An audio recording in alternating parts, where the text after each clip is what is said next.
Ada satu hal yang sering bikin kita ngerasa stuck dalam hidup, takut mengambil risiko. Kamu pasti pernah ngerasain ini kan? Misalnya, pas ditawarin pindah kerja ke tempat baru, nggak berani bilang enggak ke orang lain. Atau ragu buat mulai bisnis sendiri. Nah, kenapa sih banyak orang takut mengambil risiko? Apakah ini cuma soal karakter bawaan atau ada faktor lain di baliknya? Di video ini, kita bakal bahas beberapa alasan kenapa orang takut ambil risiko, plus gimana cara mengatasinya. Yuk, simak sampai habis.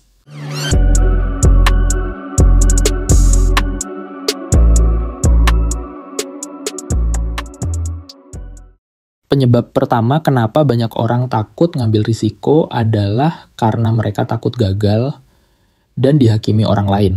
Bayangin aja, misalnya kamu pengen nyerahin pekerjaan tetapmu buat mulai bisnis sendiri.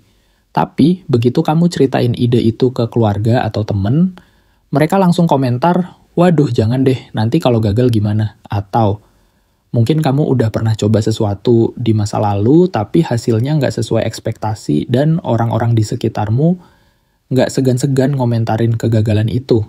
Nah, masalahnya komentar kayak gini bisa bikin kita trauma. Kita jadi mikir 2 kali sebelum ngambil langkah baru karena takut kalau hasilnya nggak bagus, kita bakal dicap sebagai pecundang atau nggak kompeten. Padahal, kalau dipikir-pikir lagi, kegagalan itu sebenarnya bagian dari proses belajar.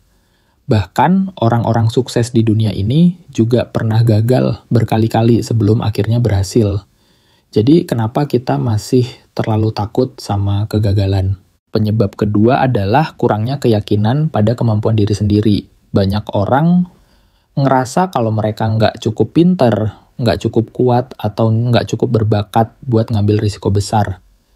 Misalnya, ada seseorang yang pengen ikut kompetisi olahraga atau lomba akademik, tapi dia mikir, aku mah apa atuh nggak bakal bisa ngalahin orang-orang hebat di situ. Masalahnya, rasa nggak percaya diri ini seringkali dipicu oleh pengalaman buruk di masa lalu atau pola pikir negatif yang terus-menerus kita ulang dalam kepala kita. Kalau kita selalu fokus sama kelemahan kita bakal susah buat lihat potensi kita sendiri. Padahal, kalau kita mau melatih skill atau pengetahuan kita sedikit-sedikit, kita bakal lebih siap buat ngambil risiko di masa depan. Penyebab ketiga adalah pengaruh lingkungan yang terlalu protektif.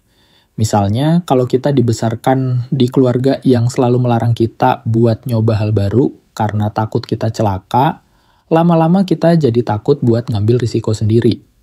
Contohnya, ada anak yang pengen ikut ekskul panjat tebing, tapi orang tuanya langsung larang karena takut anaknya jatuh atau cedera. Nah, masalahnya, perlindungan yang berlebihan kayak gini bikin kita jadi nggak punya kesempatan buat belajar dari pengalaman langsung.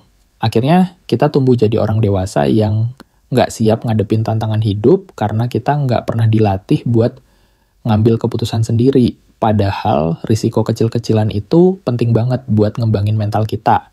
Penyebab keempat adalah trauma dari pengalaman buruk di masa lalu. Misalnya, ada seseorang yang pernah rugi besar karena investasi bodong atau ada yang pernah ditipu pas mulai bisnis bareng temennya. Pengalaman kayak gini bisa ninggalin bekas yang dalam banget di pikiran kita, sampai-sampai kita jadi takut buat nyoba hal serupa lagi. Bahkan, kadang trauma ini nggak cuma soal uang atau karier. Ada juga orang yang pernah disakitin pas hubungan asmaranya, sampai akhirnya mereka takut buat jalin hubungan baru. Masalahnya, trauma kayak gini bikin kita jadi terlalu hati-hati, bahkan kadang terlalu hati-hati, sampai kita nggak berani ngambil risiko lagi meskipun itu bisa bawa manfaat besar buat kita. Penyebab kelima adalah tekanan sosial untuk selalu sukses. Di masyarakat, seringkali kita didorong buat selalu tampil sempurna. Misalnya, ada orang yang pengen resign dari pekerjaannya buat mulai usaha sendiri, tapi dia mikir, kalau aku gagal, orang-orang bakal ngomong apa?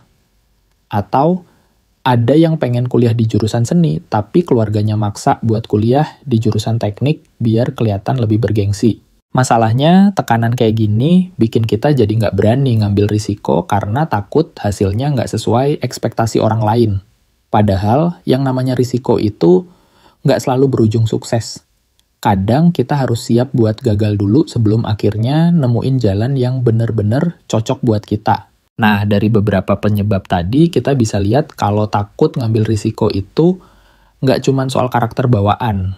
Ada banyak faktor yang bikin orang jadi kayak gitu. Mulai dari takut gagal, kurang percaya diri, sampai tekanan sosial. Tapi tenang, nggak perlu langsung ngejudge diri sendiri. Ada cara-cara yang bisa kita lakuin buat mengatasi rasa takut ini. Yuk, kita bahas solusinya. Pertama, ubah pola pikir tentang kegagalan. Gagal itu nggak berarti akhir segalanya. Justru, dari kegagalan kita bisa belajar hal baru yang bikin kita lebih kuat ke depannya. Misalnya, ada pengusaha sukses yang dulunya pernah bangkrut berkali-kali, tapi dia nggak nyerah. Dia malah ngambil pelajaran dari setiap kegagalan itu buat bikin strategi yang lebih baik. Jadi, mulai sekarang, cobalah lihat kegagalan sebagai bagian dari proses, bukan sebagai hukuman. Ingat, nggak ada orang yang sukses tanpa pernah gagal. Yang membedakan mereka dengan kita cuma satu, mereka nggak takut buat coba lagi meskipun udah gagal berkali-kali. Kedua, latih kepercayaan diri secara bertahap. Salah satu cara buat ngebangun kepercayaan diri adalah dengan mengambil risiko kecil-kecilan dulu. Misalnya, kalau kamu takut ngomong di depan umum, mulailah dengan ngasih pendapat di grup kecil, kayak di rapat kantor atau diskusi bareng teman. Lama-lama, kamu bakal lebih pede buat ngambil risiko yang lebih besar. Selain itu, jangan lupa buat kasih apresiasi ke diri sendiri atas pencapaian kecil yang kamu dapetin. Misalnya, kalau kamu berhasil ngomong di depan umum meskipun cuma 5 menit, itu udah patut diapresiasi. Semakin sering kamu ngasih reward ke diri sendiri, semakin besar juga rasa percaya dirimu. Ketiga, buat perencanaan yang matang. Salah satu alasan orang takut ngambil risiko adalah karena mereka merasa nggak siap. Nah, dengan punya rencana yang jelas, kamu bakal merasa lebih siap menghadapi apapun hasilnya. Misalnya, kalau kamu pengen mulai bisnis sendiri, buatlah rencana bisnis yang detail, termasuk analisis pasar, budgeting, dan strategi marketing. Perencanaan yang matang nggak cuma bikin kamu lebih siap, tapi juga bikin kamu lebih yakin kalau risiko yang kamu ambil itu layak diambil. Ingat, nggak ada rencana yang sempurna, tapi setidaknya kamu udah punya gambaran tentang apa yang bakal terjadi. Keempat, cari dukungan dari orang terdekat. Kadang kita butuh orang lain buat kasih masukan positif, atau sekadar jadi pendengar yang baik. Misalnya, kalau kamu ragu buat ngambil keputusan besar, ceritain rencanamu ke teman atau keluarga yang bisa kasih masukan objektif. Selain itu, carilah mentor atau role model yang udah pernah ngalamin hal serupa. Misalnya, kalau kamu pengen mulai bisnis online, carilah orang yang udah sukses di bidang itu dan tanyain tips-tips praktis dari mereka.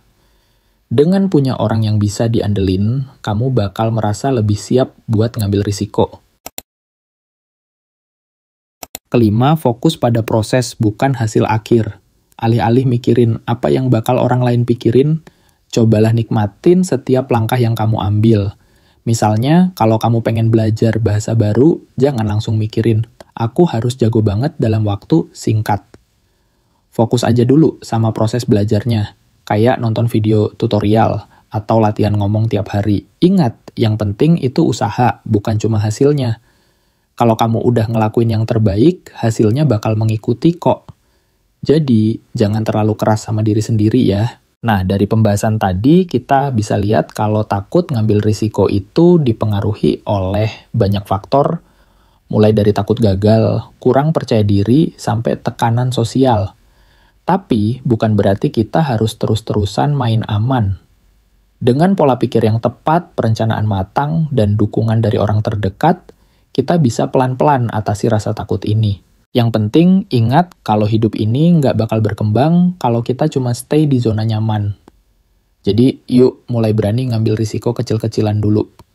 Siapa tahu itu bakal bawa kita ke hal-hal yang lebih besar. Oke, itu dia sedikit sharing dari saya tentang kenapa banyak orang takut ngambil risiko dan gimana cara ngatasinya.